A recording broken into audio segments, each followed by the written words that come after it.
এই ঈদে বাজার থেকে মেহেদি না কিনে আমি বাড়িতে অর্গানিক মেহেদি বানিয়ে ফেললাম আর 2 হাত রাঙিয়ে দিলাম। তাই ভাবলাম আজকে তোমাদের সাথেও শেয়ার করি অর্গানিক মেহেদি বানানোর প্রসেসটা। আজকে আমি বানাবো নেল মেহেদি বা নেল স্টেইনার, যেটার মেইন উপকরণ হচ্ছে চা পাতা, চিনি সবকিছু আমি সেম পরিমাণে দিচ্ছি, সাথে দিচ্ছি আখের গুড় আর অল্প পরিমাণে কফিটা চাইলে স্কিপ করতে পারো। আমি যেহেতু বাসার সবার জন্য বানাচ্ছি তাই অনেকটা পরিমাণেই নিছি। বাজারে যে অর্গানিক মেহেদি গুলো পাওয়া যায় নখের মেহেদি, সেগুলো কিন্তু ঠিক এইভাবেই বানানো হয়। তোমরা যারা আমার ভিডিও দেখো তারা তো জানো আমার নখে সবসময় মেহেদি থাকে। নখে মেহেদি পড়তে আমি অনেক পছন্দ করি। অনলাইনের বিভিন্ন পেজে কিন্তু নখের মেহেদি সেল করে, বাট এইবার ঈদ একদমই কাছে চলে আসছে, কোনো অনলাইন পেজ থেকে আমি এখন আর ডেলিভারি পাবো না। তাই ভাবলাম বাড়িতেই নিজের হাতে বানাই, নিজের হাতের জন্য মেহেদি। যাই হোক, কথা বলতে বলতে আমি গুড়, চিনি, চা পাতার এই মিশ্রণটা একটা পাতিলে ঢেলে নিলাম আর পাতিলের মাঝখান বরাবর একটু ফাঁকা রাখলাম। এখানে বসাবো একটা বাটি। আর হ্যাঁ, এই প্রসেসটা কিন্তু তোমরা চাইলে শুধু চা পাতা আর চিনি দিয়েও করতে পারবা, কোনো প্রবলেম নাই। কালার একদম 100 আসবে।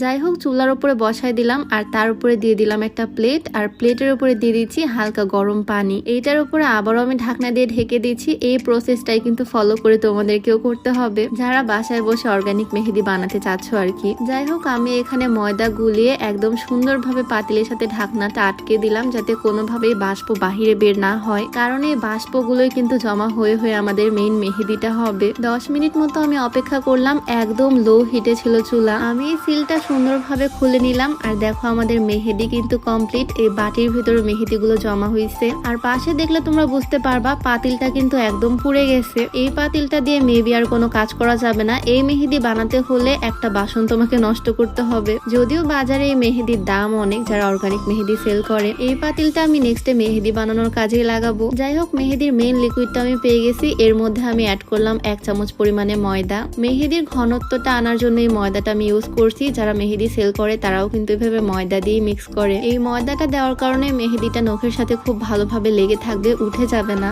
আমি একটা ঝাড়ার কাঠি দিয়ে নখে মেহেদি লাগাচ্ছি। আমার নখে কিন্তু অলরেডি মেহেদি ছিল, বাট ওই কালারটা ছিল খুবই হালকা। অর্গানিক মেহেদির কিন্তু একটা মেয়াদ থাকে। আমি অনেক আগে ফ্রিজে থাকা মেহেদি ইউজ করছি, সেজন্য একদম হালকা কালার আসছে।